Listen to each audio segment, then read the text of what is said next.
સંદેશ ન્યૂઝમાં આપનું સ્વાગત છે।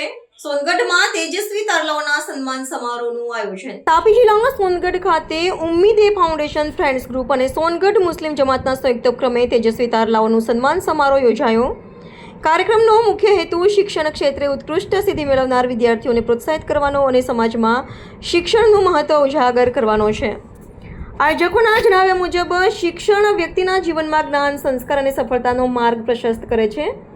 તે માત્ર વ્યક્તિનું જ નહીં પરંતુ પરિવાર, સમાજ અને સમગ્ર ઉમ્મતનું ગૌરવ વધારવામાં મહત્વની ભૂમિકા ભજવે છે। સમારોહ દરમિયાન તેજસ્વી વિદ્યાર્થીઓની મહેનત અને સિદ્ધિઓને બિરદાવવામાં આવશે તેમજ અન્ય વિદ્યાર્થીઓને પણ શિક્ષણ ક્ષેત્રે શ્રેષ્ઠ પ્રદર્શન કરવા માટે પ્રેરણા આપવામાં આવશે। આયોજક સંસ્થાઓએ સમાજના આગેવાનો ઇજનેર શોએબ અંસારી અને સોનગઢ મુસ્લિમ સમાજ સાથે સોનગઢના મહાનગરપાલિકાના મેમ્બરો અને સોનગઢ પોલીસના વાયસી જોગેલા સાહેબ, શિક્ષકો અને વિદ્યાર્થીઓને મોટી સંખ્યામાં ઉપસ્થિત રહી કાર્યક્રમને સફળ બનાવવા અનુરોધ કર્યો છે। જ્ઞાન મેળવો, કારણ કે જ્ઞાન મેળવવું એ સૌથી શ્રેષ્ઠ ઇબાદત છે। પ્રાર્થના સંદેશ ન્યૂઝની તમામ લેટેસ્ટ અપડેટ્સ માટે ચેનલને હમણાં જ લાઈક, શેર અને સબસ્ક્રાઇબ કરો।